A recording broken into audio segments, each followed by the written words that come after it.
talking. All right. Hello and welcome to OzLoL Podcast episode 118. I am Carrot Colossus. I am host. This week I am joined by Pixie, who's wiggling his Or fingers. are we joined by Pixie? Who are we? Yeah. He's become a mime for a week. We're joined by This Sim. is an audio-only version, right? This is No, this is a pre-recording of Pixie. Yeah. We are Hello, joined by... this is Pixie. Sorry. We're joined by human sweat puddle Stephen Garstone in Darwin. My air conditioner is not working, which is why you can't see my face, because Yeah. my computer is overheating like a bitch. Yeah. Oh, I was gonna say it's because you're naked and you don't want us to know. Word of the wise to those outside No of one Australia, needs Darwin that is very image in their hot. head, thank you. Yeah. There's no shame in it. You think any of us are wearing pants on this Yeah. show? Come on. And we've also this week got ourselves the Reload Esports Jungle Coach, Billy. Sup, guys? I don't have a webcam He because doesn't I have a lost it. We're being blessed by increasing levels of esports stardom here. We are, yeah. Yeah, we've had some casters. Now we've we've got- got some fucking coaches coming in. Like, shit, man. We got two Woo! shoutcasters who don't actually shoutcast, and a guy got kicked out of the second round. Oh, Yeah. snap! Hey, I said increasing levels. That Yeah, is a good when point. is that due to happen? Because like Yeah. every week it's like, yeah, we're gonna be on this week, and then it's like, wait a second. There is a legitimately good chance that we will be on this week. The reason we weren't on this week just been is basically we've finally got a way to kind of work us into the show. They're giving us like a whole segment that is just going to be Smite and I, where we are basically allowed to not do what we want, but it's It's literally just you riffing the entire well, time. no, it's a space in which we can also present and develop our personalities, which gives Yeah. us a bit of a unique thing because we're not going to be, you know, the other casters. We're going to be people doing a quite different segment within the whole thing. So like a that's going to- donkey that's- segment yeah. in World Season 2? That sort of thing? But so basically, it's going to be, you know, after each game, we'll roughly recap what Yeah. has happened in a particular way, potentially using replays as well. The reason we didn't do that this week, we sort of finally got to that idea. You know, the guys ESL came to us and they're like, okay, what do we think of this thing? And we were like, yeah, and we hashed it out. Okay, this would be cool. This would be cool. Yep, let's go ahead and do that. They're happy with it. We're happy with it. But we had about 3 hours until go live and no time to test anything. So we went, you know what? Let's just wait a week, have everything ready to go so that we don't hurt production quality. So now, if we hurt production quality, it's actually just It's because actually your fault, yeah. Yeah. Unsurprisingly for people to believe, I'm sure it's difficult to coordinate across two countries with a single stream, so yeah. Yeah. Who would have guessed? Yeah, who would have thought? All right. On an interesting side note, though, Jimmy Who, the guy who was on Who? last week, the Asian guy who was on last week, is actually associated with my organization. So I've got to have some personal time, FaceTime with him on Skype. Oh, right. All right. Anyway, we should let's talk about OPL. So this week we've had a bunch of games. We had a full week, and we had results. So spoilers. We had AV versus Hellions, which was actually 2-1 in favor of Hellions. Inferno versus Chiefs, 2-0 to Chiefs. Direwolves versus Legacy, 2-0 to Legacy. Sin versus Trident, 2-0 to Trident. Sorry. I just want to, like, we're about to go into the standings. I want to point out that Sin versus Trident, Trident have not won this season at all. But that Yeah. one win versus Sin took them from 8th place to 5th place because of the way the schedule lines up. Yep. Because Trident have only lost 3 times. They're Yeah. beating out Infernum and Avant-Garde, who've lost 4 times and won once. Yeah. Yeah, So it's a bit. just, it's that's a all bit it odd. takes is one win. Yep. Yeah. That's Just it. one win. slot away from the top Yeah, 4. I think technically they're tied for 5th because Sin is also in that Yes. standing, but they don't actually calculate out ties for some reason in the OPL standings. But hey, It probably has something to do with seeding, but Well, no. don't quote me It on has that. to do with if you're tied with somebody that you've beaten, then you're ahead of them. No, it's because they've got Juves, and Juves is only diamond, so...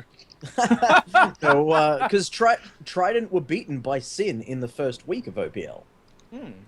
So they're tied essentially in terms of who was beating who. Well, there you go. Yeah. About as So, yeah, 'cause, like- you can get. Yeah, that's right. Like directly after it, they talked about it's like, okay, now they're in 5th place. I'm like, how the hell are they in 5th place? Yeah. Pause the video, looking at the standings. Holy Yeah. crap. It's odd. But we've got our Super Week coming up before long. Actually, I think it's just a couple of weeks away now. But Anyway, well, let's talk about the games themselves rather than yeah, 5th place. Okay, so what do we think of Hellions versus AV? Because this one was, interesting. It's good to see Hellions finally performing, I suppose would be the best way to say it. They are looking a bit more informed. They are pulling out these wins, and honestly, they should have beat Avant. Like just looking at how things were lining up, and it's good to see that they pulled that out. But otherwise, it was a 2-1, so it was still fairly close in my mind, at least. So really, it probably could have gone either way down to the wire. But it's good to see Hellions finally starting to ramp up those leads they're getting and pull out these wins. Yeah, I think quite games. Oh, sorry, go. Well, I was just going to say it's quite interesting. Like, just the notion of it still being quite close. Like, I've always found that quite an interesting thing when we look at a series that goes 2-1 instead of 2-0, because the way I kind of look at it is, you know, you can look at a 2-0 as just being a straight up stomp, but the thing is, we've also seen 2-0s that are really, really close, where the score doesn't necessarily tell the actual story of the games. We've also seen, like a couple of weeks ago, the fucking Clown Fiesta, where SKT dropped a game. Like, I don't know, but this is just a recent example. SKT dropped a game, and they just looked like absolute shit, right? But in the other games, they played like SKT plays, and they took out the series. So their wins, they were still leagues ahead of the other team, but you could look at that one loss and go, oh, actually, those teams are quite close. Yeah. I mean, in this case, I actually do think these teams are closer to evenly matched. I would say if Hellions aren't on form, like if we were seeing the Hellions from 2 weeks ago playing Avant, they'd lose. If we're seeing the Hellions now, they'd win. But I mean, if a team loses 2-1, they won a game, but they still lost 2 games. They're still not quite good enough. So my takeaway from this is, yeah, cool, Hellions are starting to come online. I don't know where Avant's space to grow is. At least not in the same leaps and bounds as someone like Hellions, or actually a better example, like a team like Trident might now be able to grow. I don't think they have that same space. So I think actually the series has been really telling as to where these teams might end up by the end of this OPL split. But the thing is, you've still got like the top 4 teams, which are almost looking on the same level. There's a bit of disparity there.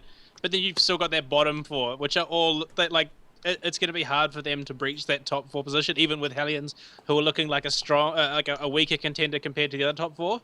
Like there is still quite a disparity between the skill level and the ability for these bottom 4 teams to actually take a win, I think. Yeah, I mean, I think like Hellions have consistency issues. So game 1, AV looked pretty strong. They kept pressuring Baron, which was quite interesting. You know, which is a way of them trying to draw Hellions out, trying to draw them into a fight, and really, they lost the game because Ray was on top in bottom lane. He teleported way too late in the final fight. Like basically the final battle started. If he teleported in right at the start, like AV was sort of split. There was like, I think Chelby and Malaz were like way overextended. Ray came in, they could have just smashed the back line and then cleaned up Malaz and Shelby, but because he came in at the point which they'd already, like basically they'd regrouped as 5. Like, it was just they just got aced, and then it was game over. But then the other 2 games, Hellion actually rotated AV. Especially, I mean, game 2 was relatively close, but then Hellions just had some good rotations, and AV just like fell apart completely. And in that case, it was so Ray played GP. I think in the first game. In the second game, I think he was critical in winning the game because it was his wave clear, like the use of the barrels. To use wave clear, like that kept AV at bay, the whole game. They just couldn't get a turret because Ray was just clearing the minions out almost instantaneously. AV went for a Baron, they threw, and that was it. So yeah, and I guess a similar sort of thing, like in third game, again, AV had some really good rotations, but some bad decision making by AV really cost them. And I think in the mid lane in particular, like Rekt was just getting absolutely drilled by Bomb. Rekt was on Lux. I think Bomb was on Corki.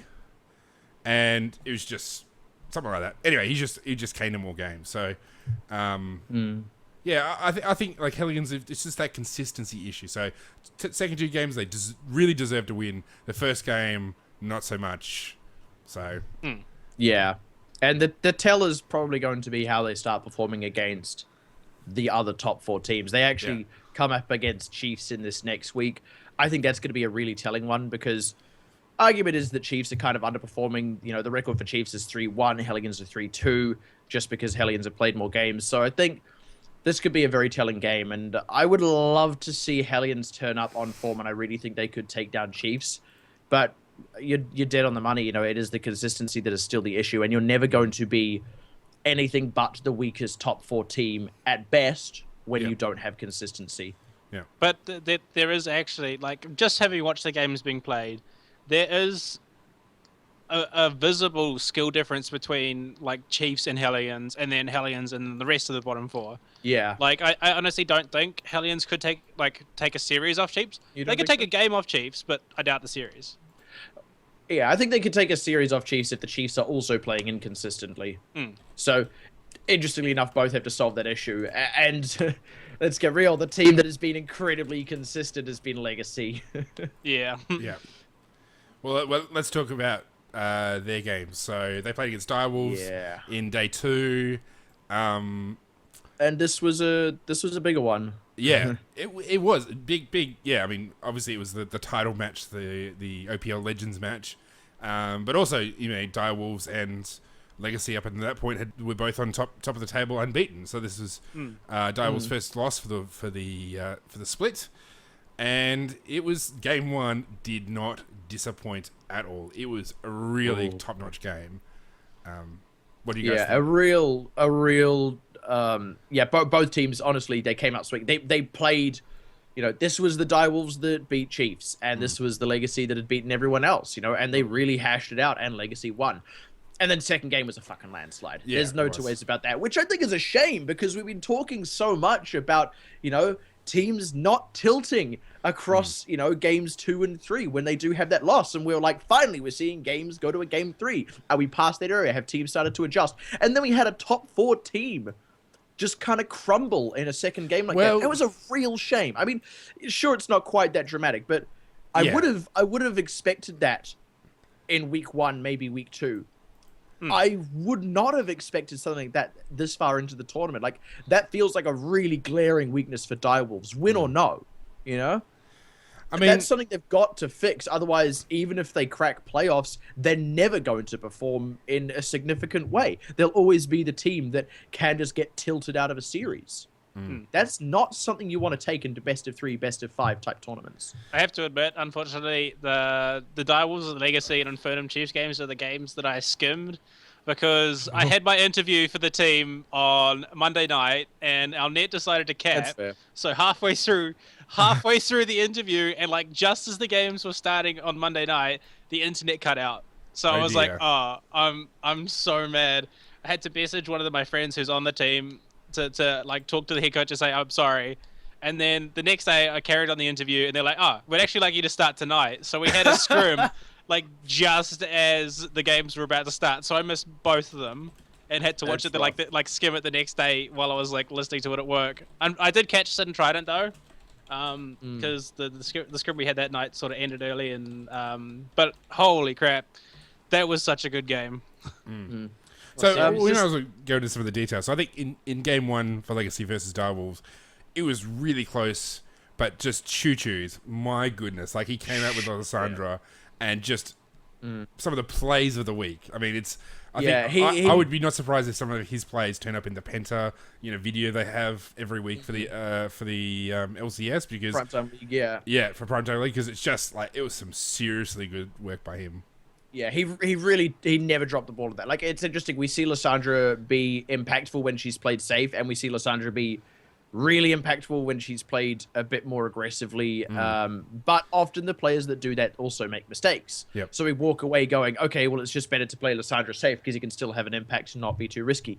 Choo-choos just didn't really make mistakes in that game. Like, this was like I don't even want to say seat of your pants because he actually looked so in control. And that's the thing. Like, he just had the absolute confidence to execute on those much higher risk, higher reward plays. And all of Legacy was there with him. And that's why they're the undefeated team, you know? There's that willingness, you know, like I said, the whole team followed him up. Like, the confidence, that was the word I was looking. There was that confidence, and then the follow-up is all there, you know. We've seen players go for really amazing confident plays before with no follow-up, and we've seen okay plays with great follow-up, and normally it's the okay plays with great follow-up that start taking out wins in the OPL.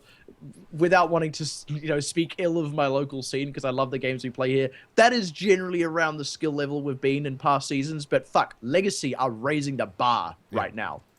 And that was really great to watch. I mean, Chuji is like, he was known, I think he's, you know, like, he really came into the scene when assassins were really big, and he is a really mechanically gifted assassin player. I mean, as most of those assassin players are, like, they're just really mechanically skilled. And he essentially turned Lysandra into an assassin, which was just excellent. Yeah. And Tally, I think Tally was playing GP, and he just scaled like super hard into the late game. He had a really rough start. They really picked on him, I think, in top lane, and it just did not make any difference because he just kept farming away, and then just in the late game, he was just a terror. By comparison, I guess, game two, Direwolves really put themselves in a difficult spot because they picked a lot of tanks. They had Zac, I think they had Alistair and Nautilus, was it? I'm trying to remember who it was. I'll see if I can double check that for you. Actually, I have my keyboard behind my microphone. I can't see what I'm typing. So yeah, I mean, they really just had a situation where they just didn't have the damage output to deal with. I mean, they had Carbon was on Elise who just was annihilating Sybil in the jungle. He just kept going there, kept harassing him all the time, constantly in his jungle, constantly giving him a hard time, pressuring lanes. 20 minutes, Legacy had 3 turrets down, had taken down 3 turrets where Direwolves had none. Malphite. Sorry to cut you off. Malphite, yeah. Malphite, Zac, Alistair, and then Ezreal and Gangplank. Yeah. So, yeah, that was an interesting one. Yeah, so. they just... And so the comp wasn't great, and Legacy played better. You know, Carbon was just like destroying people with cocoons. So it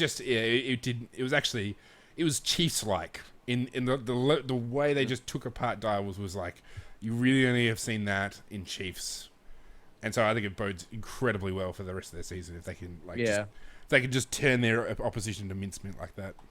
And I think Chiefs-like is a really interesting way of putting it, because I legitimately believe that right now Season 6 Legacy would just toast Season 5 Chiefs. Like I said, I really do feel like they've raised the bar here. They might not have raised it by too much, but it's certainly been raised. You know, the deconstruction looks just as strong, you know, but we are another season ahead, and players evolved, and the skill cap increases constantly. The bar gets raised, the limits get pushed, and Legacy are the ones driving that. It's been Chiefs a lot in the past, and I don't want to say their era is over, because it's clearly not. You know, they're still a really great top-level team, but it's, you know, Legacy are the team to beat, and it will now be the rest of the teams coming up to meet Legacy's skill level. And that's a cool thing, because it means that the competition gets more and more intense every single year, and we have a better chance of winning wildcards each fucking year. But... It's the sort of game that makes me really excited for League of Legends in Oceania. It really does. And it's easy to see that Legacy really want this season to be theirs. Yep. Like, they are not pulling punches at all. Like, you saw like a couple of weeks ago, and Direwolves pulled that exploit, and it was literally just them playing like the psychological game against Sin, and it really worked with Sin. And they didn't really bring that to this Legacy game, and Legacy were just like, no, we're going to keep doing what we're doing. We want this win, and they just pulled it out, and it was great. Oh yeah. Yeah, I mean, I guess the Carbon, his leadership of the team. I mean, he went to wildcard. I think Choo Choo's was there at Wildcard as well a couple years ago when they went. Yeah. They, the lineup that went to Wildcard was, Cardred, Carbon, Choose, Ejim, and Minky. So Minky is also coaching, which very much helps. But yeah, they've got that talent in a couple of key carry roles. Tally has been with them since they came back from Wildcard in a couple of different roles as well. I don't know. They're just constantly, looking great. I think actually another interesting thing to note is, of course, they weren't playing with Strawbella this week. And I don't think they were last week either. She's in the OCS now. Yeah. So she's always been in the OCS. You're actually allowed to have players in both. But I think now that the OCS has started, she's committing to that team. But it's kind of interesting to see that they still work just as well with that, because it's like, it's not just that those 5 players happen to be dynamite together. It's actually just the team infrastructure is that good. Yeah, I don't know. Maybe. That's certainly what it feels like to me. Tell. Yeah, like, well, it feels like, the difference between Samsung White and SKT. Fine, major examples, but SKT have always had solid, or maybe Fnatic will say, like, they've always had decent infrastructure. They tend to be able to bring out new talent and blah blah blah blah blah. They can swap people in and out. Sometimes there's a teething period, certainly, but they tend to be able to reach a similar level because the infrastructure is there. Samsung White, 5 players came together. It was lightning in a bottle, and it was unstoppable. And then that dispersed. Turns out their success had nothing to do with, all the other... Well, not nothing to do. Certainly all the other parts of infrastructure were there, but it was just the players. If you had taken one out and put a different one in, it wouldn't have been lightning in a bottle anymore. And Legacy is showing that they're not lightning in a bottle. They're not a one-hit wonder. They are consistent, and they can... they won't be lightning in a bottle. They'll be a lightning storm in a glass house. You should really. I don't know. I don't know where the fuck that metaphor went. Yeah, you should really work on your metaphors. That was pretty bad. I reached way too far. I was like, how do I capture this? Yeah. I can't take back my metaphor. I'm stuck. Oh no. All right. Well, there was Sin versus Trident. I actually didn't catch that game, so I did. Well, some of it. I was watching our team practice and the stream at the same time because we didn't have a scrum. But the only thing I can equate this to is that scene at the beginning of Forrest Gump where he's running and his leg braces start to fall off. Yeah. Because Trident have really unlocked themselves. They've benched BMA and they brought in Wizard, and Wizard had, to go with the cliche, Wizard performance. He was just fantastic. He literally unlocked the potential of the team, and they pulled out the win over Sin. See, that's how you do a metaphor. Yeah. Thanks, Steve. That's the one thing you've said all podcast. Yeah. No, I did want to talk about the Sin Trident game. Like, if you look at Avant versus Hellions, at least the first 2 games, and then compare it to Sin versus Trident, the Sin versus Trident game, both teams were much cleaner in their teamwork and execution, their rotations, their priorities. Like, Trident had quite a lot of pressure on all the time. They always, like, it looked like they found how they want to play the game, and they really worked it. Like, but there was something I did want to bring up about Chippies on Sin playing Lissandra. I think it was game 2. I think there was like 3 or 4 different instances where either using his ult or Zhonya's Hourglass at just the weirdest times to protect himself. It was like, oh, I think I'm about to be cocooned, and like just in the middle of a corridor or something like that. It's just Zhonya's. It's like, what is the difference between that I can play Lissandra safe and still do damage mentality and the mentality Choo Choo's board? Only, unfortunately, this was the extreme end of that. Like, I can be like extra safe, and actually his own paranoia was his downfall. Exactly, because almost 14 seconds later, or in almost every single time it happened, Trident would engage a fight, and they would have no Zhonya's or ultimate. He was like that guy in the trenches in World War II that, like, as soon as the push was starting, he'd duck his head down, wait for everyone to go through, and then when he thinks it's safe, pop his head up and get shot in the head. Yeah. Yeah, exactly. On fire with the metaphors tonight. Thanks. Yeah. So I actually enjoyed Sin versus Trident. The actual match quality was quite good. Like, I've seen, like, Avant versus Hellion, I thought was pretty sloppy in terms of execution from both teams. Yeah. I don't really remember Game 3. I think I had to leave halfway through, which is why it was Monday. This is like 6 days ago. But I remember like remarking. I think I was talking to Victor, and I was just like, "What was that? What are they doing? What's this?" Like I was just like every couple of seconds, like, "Oh, that was terrible. Oh dear," you know. But in the Sin versus Trident game, I didn't really find myself taking that perspective. Maybe I was in a better mood. Who knows? But it was just like, "Oh wow, it was really well done." It's like, holy crap! Look at this split push they've got going with Gangplank. Like they got the inhibitor for free, you know. And now that they've forced that back, they tell Gangplank ults in and then teleports into the fight. And Lissandra had to go back to stop him from like he'd already lost the inhibitor. Chippies had gone back on Lissandra to try and stop the wave from hitting the Nexus turrets. Yeah. And they engaged them around Baron. I'm like, geez, this is go Trident, you know, because I really enjoyed that series. Yeah. I remember right at the start, we actually pinned Trident as a potential hot contender for some of the high-ups, and it was like, well, if they could take some games off the big teams. Because they honestly did have a promising lineup. Now, yeah, there was all the shit with Claire and all that, and we can just sit there and go, well, it's because they don't have Claire. But I actually think it might be because they did have BMA. Like, it fucking sucks to sit here at our desks and say, like, yeah, this team was bad because of this one player. Like, that's so unfair of us to do, because let's get real, we couldn't even do what BM. I don't think we're doing that. I mean, the exception with like Chippy's using the Sonya was kind of like lol, you know. I think that really comes back to, I think was it last week or the week before, we were talking about how the meta has really shifted so that teams are playing much less risky and much more safe in general. Like everyone's kind of a don't mess up sort of mentality. I think that might have been last week. Hmm. I only say that because I don't remember that conversation and I wasn't on last week. But right.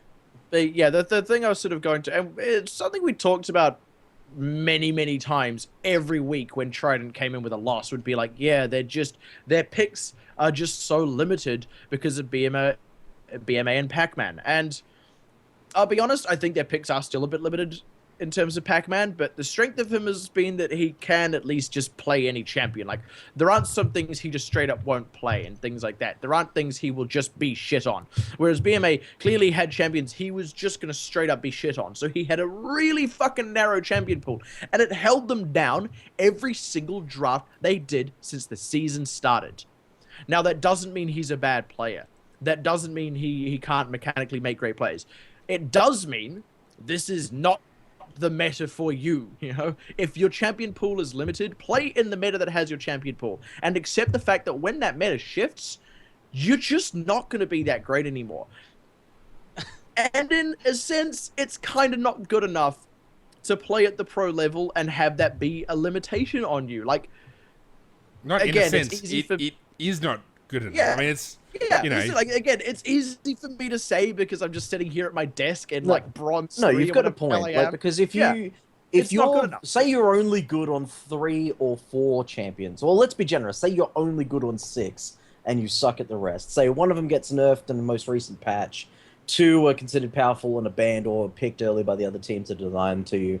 Then you're forced with just a couple of champions, maybe only one champion, that you can pick and expect to do well on an individual skill basis. That then has the knock-on effect that your team composition has to work around that one pick. And that might not work to the benefit of other people's laning situations, or even your own laning situation. Like if Gangplank's your only character, that you the only champion that you're any good on, and they counterpick your Gangplank pick, but you're working on building a Gangplank based composition, then they can counterpick every single lane based on your pick order that way. So there's a lot of weaknesses in a low champion pool. It's not just Beamer we're picking on. Like it's the thing is though, it's just a generic statement for pro players low champion pools. Yeah. But the second part of that, though, I mean, that's true in general, but I think the further part of that was specifically true for BMA or Beamer, I still don't even know, honestly. Yeah, but the announcers have been saying Beamer, but I've never actually had a conversation with him to know how he pronounces it. So, but the thing is, like, it's not just that his champion pool was bad in this meta. it was also that his champion pool was bad against this meta. Like, the things that people were picking were things that were good against everything BMA was comfortable with. Maybe not exactly everything, but you get my point. Like, again, it's a weakness. It's enough weakness to have narrow champion pool, but I hate fighting against Jax. Oh, Jax has been buffed. Damn it. yeah, exactly. I have to say though, someone with a weak champion pool in a meta that doesn't favor them can still have some impressive plays in some more niche things. You'll still pull out the occasional win, but they just weren't even doing that. Like, I hate sitting here and trying to pin this all on one player, but it feels like Billy said, it's like Forrest Gump running and the leg braces came off. Only the leg braces were Beamer. And hey, don't steal my metaphor, can't man. steal other people's metaphors. I have to say though, Billy, I credited him. Come on. I was driving today and I was just thinking about it, like YouTube. about like the meta that we have in OCE, and like all of a sudden just click, we have the weebiest meta ever, especially like with the rise of Rumble Jungle. Like we see Korea play it and then all of a sudden it's just everywhere. Oh yeah, like we don't have our own defined meta. We just take like bits of everyone else's and like, this is good. North America plays it in the LCS. Let's do it. I feel like that's what Korea actually does these days, because like they probably know who's really going to get to Worlds. Like some of the mid-tier teams, I think sometimes even the top-tier teams are just sitting there going like, dude, I'm gonna pick Udyr this week. I bet you will see it in OPL. I bet you. And they're like, yeah, dude, fucking do it. And then like, unfortunately, they then lose, so no one's gonna pick Udyr. But they're like, fuck it. Next week we'll try Skarner. No, it happened in the OCS. I'm still convinced. They didn't get a kill all game, but they picked it. Faker picked Zillion in the mid lane like early last year, just to show. Just to show the world how that happens, and all of a sudden Zillions are popping up everywhere. Yeah, we'll probably be seeing Rammus in the top lane before too long. I have been seeing it in solo queue. Yep. The thing though about, just to go back to BMA, I mean, we've seen him play just to get back to shit talking this mid lane. No. I was just gonna say, like, just to sort of not defend him, but just sort of like, so Devil's advocate. Well, no, not even that. So, I mean, he's been playing for 4 weeks now, 5 weeks now. We've seen him play. Wizards played for 1 week. So to say that all of a sudden Trident are, out of the woods, they're going to be this great successful team because they got this new mid laner. They got rid of BMA. He was the problem. Well, we don't know that yet. It's still yet to be played out. And I mean, it could be. I'm not ruling it out. I think you guys are pretty spot on with what you're saying about it. So just watch the grand final, and whoever wins that, then we'll be able to discuss. Yeah. Well, I guess that's the thing. Like, that's part of what I was trying to say, I guess, when I was sitting here going like, yeah, it's not fair to blame this all on BMA, because I think the thing we can pin on BMA is he was restricting their space to improve. They now have that space. They still actually need to improve. They've bought bigger boots. They can take bigger strides with them. But they still need to fill the boots. It'll be interesting to see if Wizard does keep up this consistently good play, or if it was just a one-off, and Trident are just going to stagnate and stay where they are. Because if they do pick it up and they do improve, and Wizard isn't just this one-off fluke, I reckon they could threaten Hellions, like at the minimum. Like they could be threatening Hellion spot. And I think the reason for that is exactly what Steven was saying. They played good League of Legends. They really did. They just looked, they looked decently coordinated. There wasn't all that much hesitance. I'll be honest, I don't really know who their shot caller is. I had always assumed it was Pac-Man, but, you don't have that. His calls would just be waka waka waka waka. They're great. He did really badly till he ate the little pill, and then he chased everybody else in the map. Yeah, well, and what they do, what he does is he like drags the team out to overcommit, right? And they're like, wah, wah, wah, wah, wah, wah, and then they get to the turret, and bitch, it's. Let me get chased down by 4 ghosts on the enemy team. Yeah. That's it. Yeah, Trident confirmed 4 ghosts. So that'd be great if one of the teams in OCE was called Ghosts. Yeah, Ghosts. Yeah. And Ghosts versus Pac-Man. Is it sad that I want to see like a Pac-Man Tom Kent skin now? That would be awesome. Or like a Pac-Man Bard. So all the charms, he'd just be like, walk up. And if you had it, he automatically beat Yorick in lane. If you ever went against Yorick top lane, it'd just be like, he wins automatically. I reckon they seriously would do an arcade bard, just basically. Like, I could easily see them doing that with like little cherries popping up. And... Shit, yeah, That's a let's great do it. idea. I love it. Well, let's, Email that shit, man. let's talk about the upcoming week. So it's not. I wouldn't even. I mean, this is not really a stellar week for games. There's no really big games. But I guess it's just an opportunity for some teams, like for teams to improve and to show what they were. I'm gonna have to disagree there though. Like Really? Chiefs Hellions is gonna be like Yeah, basically for the foundation for the rest of the season. Like That's going to be a telling match, yeah. if Hellions can pull out a win, that it'd almost be safe to say that Chiefs are no longer one of the top teams.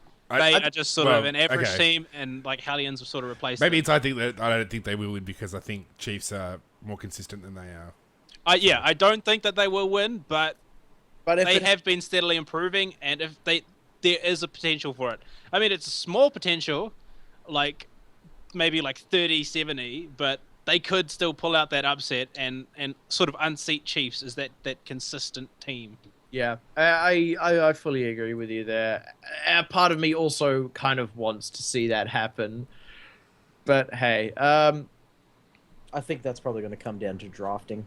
yeah, I think the other key match we've got, and I only say this is key just based on the discussion we've been having about Trident, is of course on Wednesday we have Trident Direwolves. Now, Direwolves, before this week, they were undefeated. They're a really fucking good team. I don't expect Trident to win, but I expect this to be a game where they show us what they've got. And, you know, even if they don't even take a game off Direwolves, but have some solid performances, then we can look at them and say this is a team that might upset Hellions. If they just get ruffle stomped, then it'll be questions, and we'll have to see how they play against other midfield teams. That's a great ceiling fan you got there. Sorry, Lee. yeah, I just moved my microphone and my webcam's gone all funny. I moved my microphone before and it scraped against my pop filter, so you're gonna have that to deal with later. Joy. Okay, let's talk about. Well, is there anything else we want to say about OPL before we finish up? No, I'm Robert De Niro about it. Okay. Well, Flying Jew says Chiefs will win 2-0 against Hellions. No doubt about it. I'm with you, Jew. Or with Regret 9, I should say. All right. So let's finally talk about the topic we kept pushing off week after week because we ran out of time. smithing. So let's talk about time management. You know, how to best use your time in your week to maximize your enjoyment of League. We did I wonder if I actually got any more results from that poll, which I did. So we basically put the question to the Trinity Force Network guys to see how much people play per week because people are busy. And pretty much it's evenly spread. We got some people playing only a few hours, about a quarter of them. The 0 to 5, 6 to 10 hours is about 25%. 16 to 20 hours is 25%. 21 hours and above is 30-something%. So, hang on, what the heck?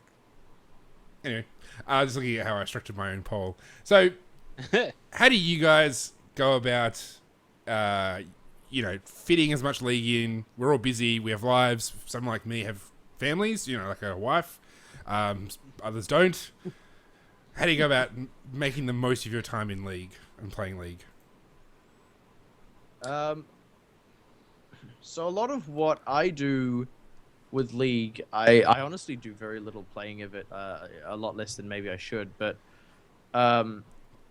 because I'm a shoutcaster, a lot of the key things for me are knowing the scene and knowing what's relevant, and then I also watch esports for entertainment. Like, part of why I'm a shoutcaster is because I fucking love esports, man. Like, I love everything about it and the entertainment it provides me, and I like helping provide part of that entertainment to other people as well. So, I put in a lot of time watching NALCS, for example, and a bit of EU, mainly because I enjoy it. I watch a bit of LCK and LPL on in the evenings. I'm not hugely invested, but I'll catch matches when they're on. Sometimes I'll not make a point, but I'll keep watching if it's a hot matchup, and that also gives me an idea of where the meta is, what people are picking, and then I watch OPL, A, because I support some of the teams of our local boys, and B, for this podcast, and that is most of my week's interaction with League of Legends. And if you look at all of that, like my only quiet night really is Thursday, and that's only if there's nothing on LCK. So I don't generally play a lot of League. You know, I work on 3 out of the 4 days LCS is on, so I come home from work and for 4 hours I watch that.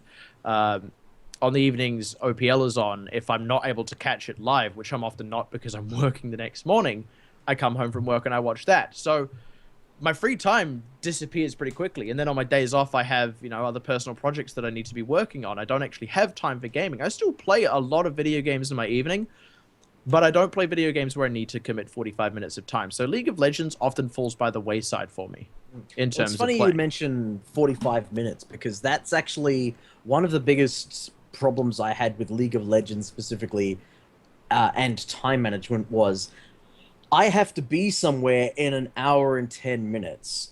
Can I fit in a game of League? Yeah, Sure. do I risk it? It shouldn't go much longer than 45 minutes, and then you have like a 60-minute troll fest. I swear You that's know? like the reason the majority Yeah. of students in OCE fail. Is because Yeah. they don't make it to Yeah. class because they're like, I could play one more game. Yeah. Yeah, So- and the other thing I've actually had more recently is sometimes I'll even get home from work and I'll have like 2 hours to kill, and I'm like, I could play 2 games of League of Legends, or I could do 2 hours of something else. And to me, 2 games of League of Legends isn't all that satisfying. I'm like, 2 games? Shit, that's not even much. Like, what if I just have 2 really shitty games? What's the point? I like playing League of Legends when I know I can just sit down and just fucking play League. And I'll do that. Most of the time when I play League of Legends, it's like, it's my Friday night, and I mean my Friday is in when I'm rostered to have 2 days off after that. Sometimes it's a Thursday, sometimes it's a whatever the hell. I'll sit down and I'll play until like 2 in the morning. No shame about it. And I'll play game after game after game, getting progressively worse. And I imagine that's how a lot of that's probably how a lot of people play. So sometimes it's even hard to say, yeah, I only play this little amount in a week, because actually when I do play, I'll play a shit ton. And if I could, I'd probably play that most nights of the week, but I can't. But I'm still heavily involved in League of Legends without playing it. Yep. Plus, then there's relationships to include as well, Yeah, which is something I have to deal with.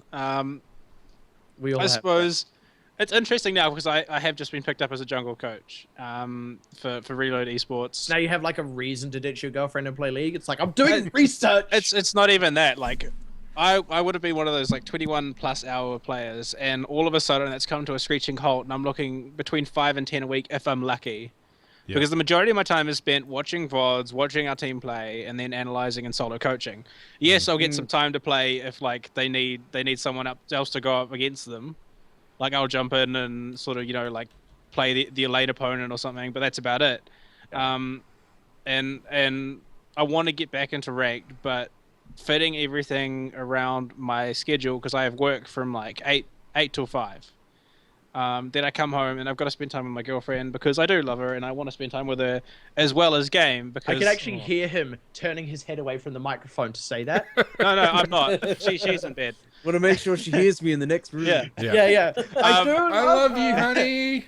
But I love gaming. That's funny more. because I Yeah. think, Kara, are you at your parents right now? Yeah, I am. They'll be Yeah, like, what, just call it what's out, he I doing? love you, honey, to mum. Yeah. No, but like, it is meaning that I've had to like sort of rearrange my priorities in terms of what I know I can do without, you know, ruining the balance. And I've had to just say, you know what, I'm going to sacrifice the time I do spend playing so that I can keep this coaching role, so that down the line, if we do end up somewhere else, I can then, you know, have a justifiable career where I can actually play video games. So it's a little bit of sacrifice now so that later on I can be doing what I want. And yeah, it's interesting because 3 or 4 nights out of the week we've got scrims on, and that's usually like a 3 or 4 hour chunk of me just sitting there watching video games, and sometimes it does get hard. Like you're sitting there and you're like, oh my god, that was so amazing, or that went terribly, I could have done it so much better yourself, and you almost find yourself wanting to be in these games. And I think that's the one hard part about being a coach or even being a shoutcaster is like, damn, I wish I was playing this more. But realistically, the responsibilities you have around those means that you don't get the freedom to play as much as you want. Like if you want to play League of Legends all the time, become a pro player. Don't become the staff. because Yep. Yeah. it will mean you have Yeah. to sacrifice playing the game so that you can, better benefit your team and mean that they do better. Which I think a lot of people don't really realize. Like I bet people think that like you look at Lemon Nation, Minky, and all the rest of the coaches that they probably play games all the time. I guarantee you, like 70 to 90% of the time is spent them watching VODs or writing shit down. Yeah, they don't fucking play. Funnily enough, casters are probably one of the professions that gets to play a little bit more. Oh, speaking of which, I got to play threes with Atlas the other day. Nice. I ended up Fuck. against Atlas. He has yet to accept any of my invites. Oh no, I I just feel hard done by. randomly ended up playing against them. It was like him, another Oh, rider, and okay. Sephir. And he was playing Wukong, and I absolutely kicked the shit out of them playing Victor. Nice. Solid, bro. To the point where Yeah. they were 3-man diving me at my tier 2 turret because they were so annoyed. Yeah, shoutcasting. Yeah, it's probably one of the roles where you potentially have the most time to dedicate to just playing the game because you actually don't have an obligation to a team. What you have is an obligation to yourself and potentially whoever you're contracted to. But in reality, that's an obligation to yourself because you are a freelancer and you do it because you want to deliver a good product to them so that you can get other contracts. Like that's just the nature of the beast. So I could actually just not bother watching shit and play League of Legends every night instead and just, watch highlight reels of most LCS games, watch the one or two that I'm really fucking keen on seeing, skim articles on what's happening in Korea, check standings, watch highlight reels of OPL, check the VODs when I have time, all that kind of stuff, and just play League of Legends. But I would be a worse shoutcaster for it. And the other flip side of that is I spend so much time watching League, like, I have nights where I sit there and I'm like, I fucking hate League of Legends. Yeah. But I sit down in front of the microphone to cast a game and goddamn, I love it because I love shoutcasting. Yeah. Like, that's why I do it. Well, I try to watch stuff live for OPL, but when I don't, I'm actually kind of enjoy it because you can set YouTube videos to play at 1.5 speed. And League of Legends is actually quite a bit of fun to watch that fast because, like, the dull bits between, like, the fights themselves, you can't really follow them, but there's so much in a game of League that's not team fighting. And How the it's- crap did Uni get from one side of the map to Yeah. the other in 2 seconds? and you'd There's be so much of the surprised. game that it's not the game. Even someone like Atlas who talks really fast, he's still understood easily enough understood at 1.5 speed. It's anyway. Yeah. Well, the important thing about VODs instead of like live broadcasts is you can skip the 10 to 25 minutes between games or Yeah. the hour-long wait at the start of the skip video. champ Just go, select. just And yeah, the exactly. first- and the You can first 10 scroll minutes. right up. All You the go, "Where's time. picks and bans?" Click, and you can go Yeah. straight to it. So, like watching on the weekend, which is the way I've been doing it, mainly because games that I watch early in the week, I've forgotten who played them by the time we record the podcast. But I can just skip through, go exactly to the bit of the game that I'm gonna need to know about. Like I love the pregame and the analysis desk. I love all that sort of stuff. But when you're trying to watch every single one of them and go over the analysis of it and all that sort of stuff, like time is precious. So you're like, Yep. I want to go and play other video games, or I have dinner plans, or Yeah, that's it. So- I've got other things that I've got going on in my life. Yep. So what am I going to sacrifice? And I'm afraid it's the analysis desk on weekends. But Well, yeah, I mean, it's just like, well, up until recently, like, basically, I got home from work, OPL was already on because I'm 3 hours behind. It starts at 6 over East. I finish work at 3 o'clock in the hour, but that's when OPL starts. So I get home, OPL's already on. As soon as the game is finished, I've got to go make dinner and spend time with my wife, and we usually, we'll sit down and watch some stuff on telly. By the time that's all done, I'm looking, it's like 10 o'clock already. And that's like, and then on other nights I've got, got things on. So really, I mean, and it sounds just from some of the guys in the Twitch chat as well, like Soul Fusion and Mod Bright, they're the same. They've got families. You get to 7, at 7 o'clock, you're having dinner, you're getting kids into bed, all that sort of stuff. So, it really becomes a thing of, well, it becomes like it's on weekends or it's sort of later at night. We've talked a lot about, the time requirements that we have. How could we suggest to others who are struggling to fit in League, like how to go about, making the most of your time? dedicated time, absolutely. Yep. Like go Thursday nights, I don't have anything in my calendar apart from League of Legends. Yep. I get home, I got myself, Subway on the way home, so I don't need to worry about cooking or whatever. You get everything kind of sorted and go, sit down. Tonight I'm gaining 40 LP, or tonight I'm going to be practicing my Elise, or whatever it is that you want to get out of League of Legends. I want to play 5 to 10 ARAMs before bed, that sort of thing. Like, just sit down, play as many games as you can. It's really good, especially because we've always advocated playing with friends and playing with the same people regularly, so you can get good communication skills and stuff. Go, hey guys, Thursday night, you guys want to play League? Bam. Or Sunday, we're just gonna play all day Sunday. Don't do it. The opposite is true. Don't do it when you've got to be somewhere in an hour, or don't try and fit it in your lunch break like I used to do a couple of years ago. You get an hour-long lunch break. It's a couple, 10-minute drive to, okay, all right, I can get in, play a game, and get back to work. No. Am I going to be back late to work, or am I going to be getting a leave buster on this? Don't put yourself in a situation where you're in that. Don't put yourself in that position at all, because it's distracting in the game and it's detrimental to your life. Yeah. But the other side of that though is a balance as well. Absolutely set yourself the time. If that's how you kind of work, have a bit of a goal, or not necessarily have a bit of a goal. Just have a bit, have the time. Thursday nights I can just play League all night if I want, that kind of thing. But make the plan, but don't always make yourself do it, because the other thing I see a lot of is, and I'm not saying you do this, Steven, not by a long shot, but something that a lot of people do is they start getting into these habits of how they play League, and they're good habits in terms of being able to fit their playtime in around the rest of their life in a healthy way, but suddenly they kind of feel obliged to play League at that time because that's the time they play League, and suddenly people start getting burned out.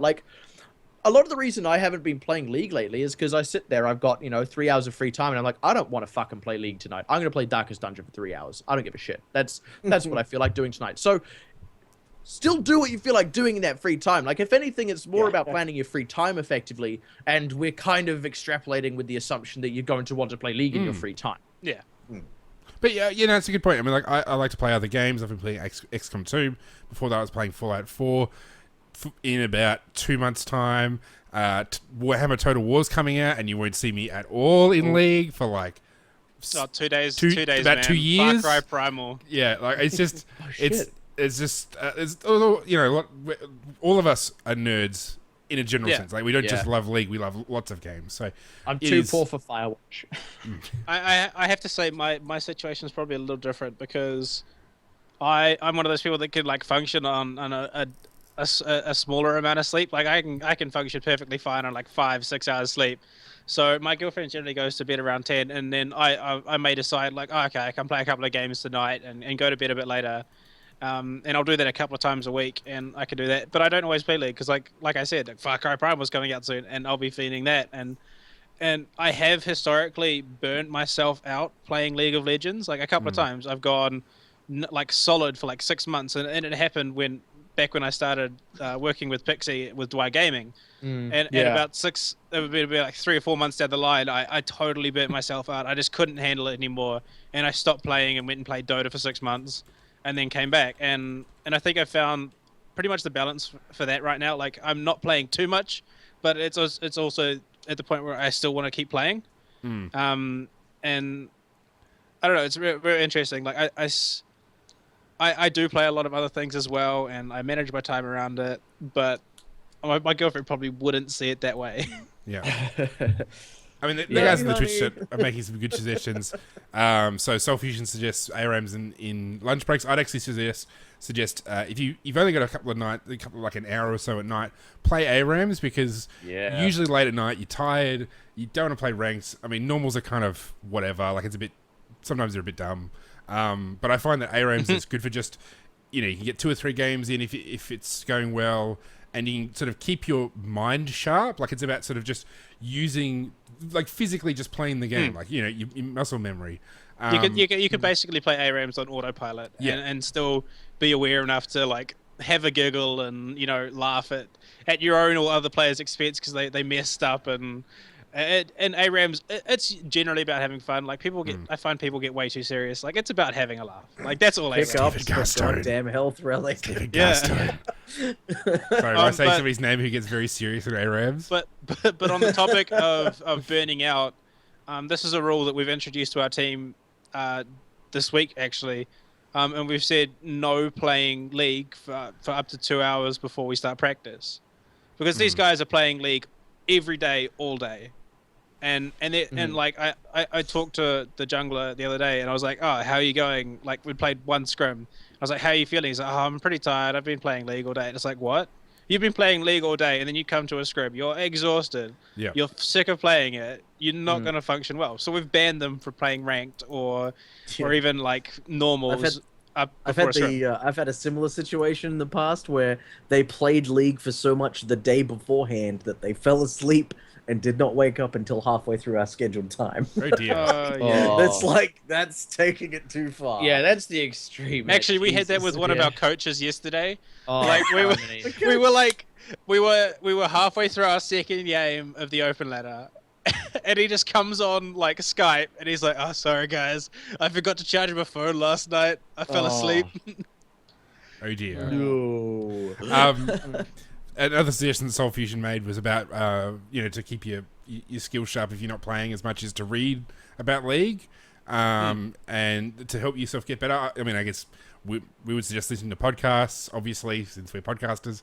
But I know that particularly, like I play, if I've mentioned it before, I play Warhammer 40,000, which is like a tabletop strategy game, and for a long while I couldn't play it and I couldn't do any of that sort of stuff. So just to keep my interest in the game, I'd listen to a lot of podcasts about it. So listening to podcasts or reading is a really good way of keeping your interest going if you're having a bit of a dry spell, like where you're just unable to play for whatever reason.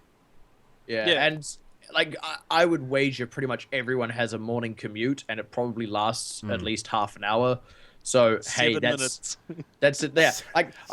I'm also in that rare case where I'm about 5 minutes from my work. I also probably among us have the cushiest work hours because I do hospo, so I'm 8 o'clock to 3 o'clock. I finish mid afternoon. It's all pretty nice in terms of that. But that commute time is really a great time to actually catch up on podcasts and like.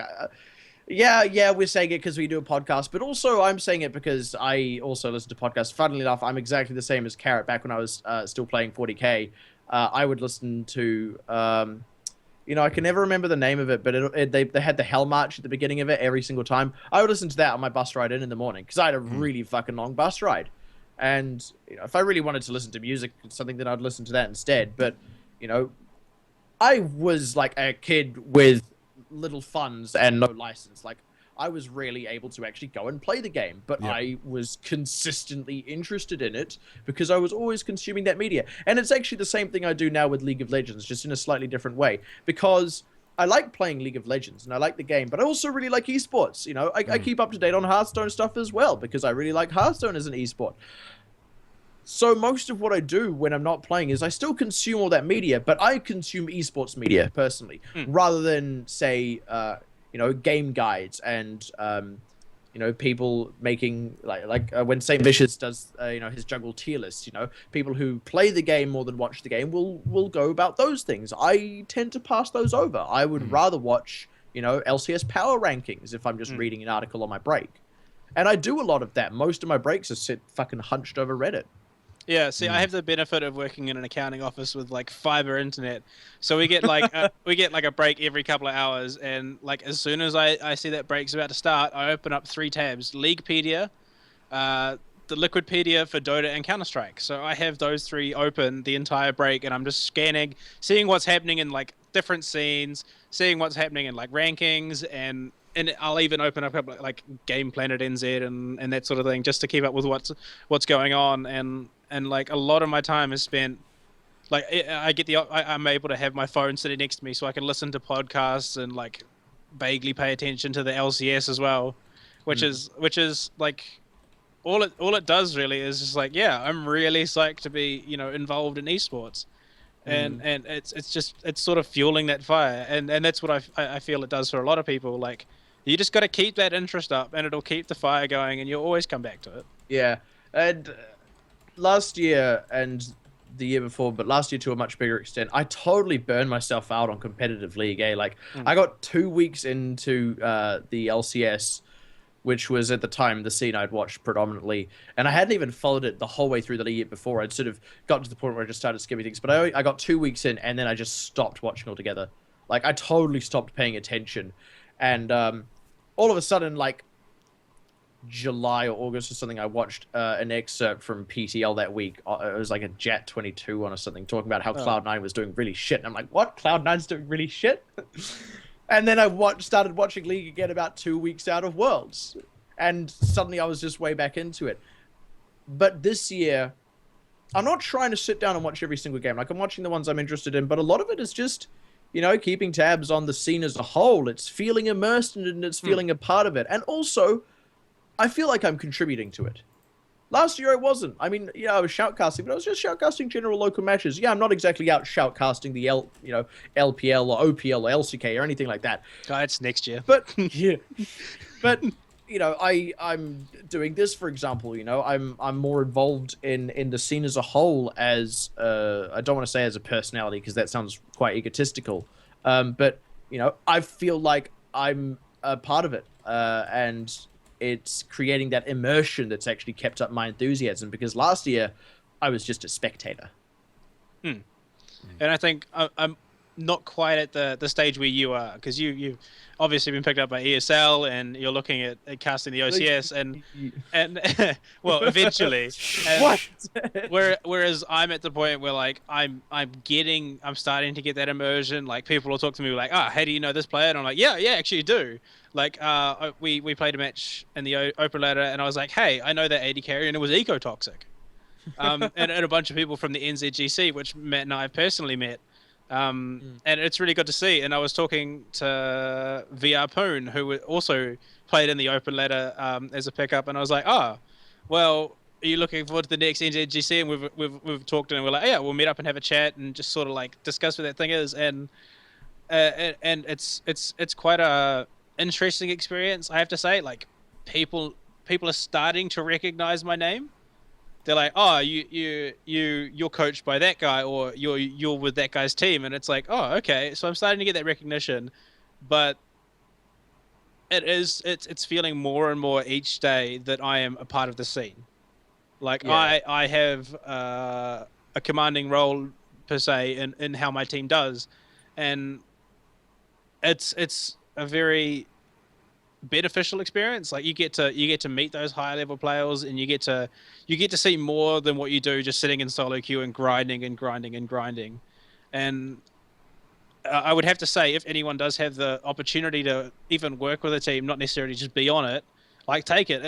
It'll open your eyes to some of the background of what goes on in competitive esports, because there is a lot that goes on behind the scenes that people don't see, like coaches grinding out hours of practice with these players, and analysts.